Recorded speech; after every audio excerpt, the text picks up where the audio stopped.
Recently, there has been a new surge of interest across all ages and racial backgrounds in cowboy hats, boots, and all things country. But this new curiosity in cowboy culture sparked some conversations about where this Western lifestyle started and how it came to be.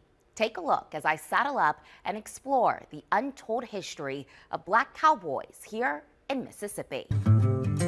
While in Terry, a small town in Mississippi, you are sure to see old railroad tracks and open green fields sprinkled in with some cows and horses.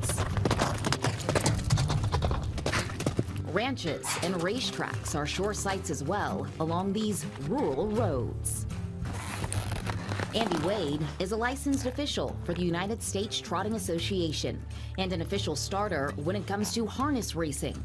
Although he rides and races for fun, it's something he knows the many cowboys who came before him had to do in order to survive. It wasn't something that we chose to do in the beginning. It was something that we had to do to make a living. Michael Grauer, the McCaslin Chair of Cowboy Culture and Curator of Cowboy Collections and Western Art at the National Cowboy and Western Heritage Museum in Oklahoma City, explained the complicated history of the equestrian way of life and its origin. When I lecture on cowboy history, I usually pose the question, where is cowboy ground zero? And most people don't, they say this or they say that. And when I tell them it's Africa, they're usually startled. In the 8th century, North Africans, some Arabs, some of what we call Moors today, conquered the Iberian Peninsula, and that's Spain and Portugal today.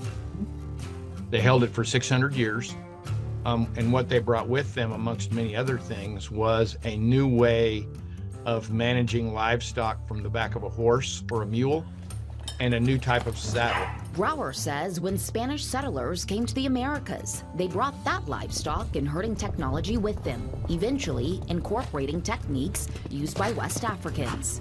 The Fulani, for example, the Fulani people are longtime cattle herders, and they use ropes, unlike anybody'd ever seen in cattle managing culture. Many of those Fulani, unfortunately, were enslaved and brought to the Americas. And so what you see is the coalescence of a roping technology with a cattle herding on horseback technology, and that's where you get a cowboy. Woo! During the antebellum period in U.S. history, Grauer explains many stock tenders were usually black men who were left in charge of cattle herds, hogs, sheep, and goats, but were really well known to be excellent handlers of horses and mules. Back during slavery time, we were all called boys.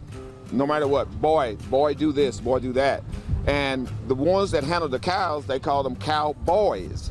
Today, it's a celebrated term, but back then, the name cowboy was derogatory and demeaning and used to marginalize certain groups thought to be as less than.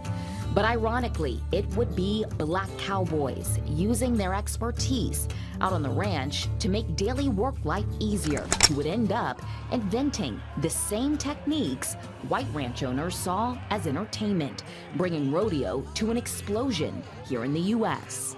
The more effective ranching and what we call cow and horse work techniques eventually become competitions.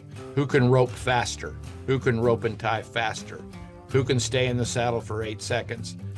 All of that derives from initially enslaved people trying to do their work in the most efficient way. Those tools and techniques like the picket string and tie-down calf roping are still used in rodeo performances today. When you get ready to compete, you take the screen and you put it in your mouth, and then you run it through your belt. And that's going to keep it out of the way of your rope when you're roping. Although derived from cowboys of color, rodeo was incredibly exclusive. One of the most famous black cowboys, Bill Pickett, known for his dangerous work of breaking horses, would also break color barriers in the world of American rodeo. Rodeo in the U.S. was very much segregated. Bill Pickett would often, when he competed, would often have to either say he was Native American, which was barely acceptable itself because a lot of Native Americans couldn't perform either. Or sometimes he performed and was victorious and never got any winnings. He was threatened all the time, as were most black cowboys in early rodeo. I believe it. Andy Wade remembers the unfair treatment he also faced when competing as a teenager. When you go to rodeos and you're the only black there, you're gonna always get the bad calf, or they're gonna cheat on your time. There's gonna always be something that's gonna prevent you from winning. But you couldn't let that discourage you. It's from this type of discrimination that led to the foundation of black rodeos, so black equestrians could have a fair chance at winning.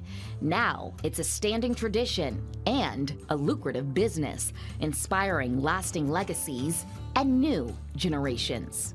Kids can get into high school rodeo. You can get rodeo scholarships that give you a full ride, and they pay your entry fees. I mean, there are so many things that they do to enhance your ability to be a professional athlete in the rodeo world. Reclamation of rodeo, racing, and ranch life. It just energizes you, and it just builds your confidence and lets you know that, I can do anything.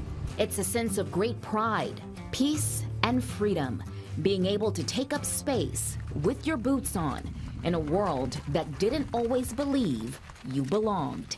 Samantha German, 3 on your side.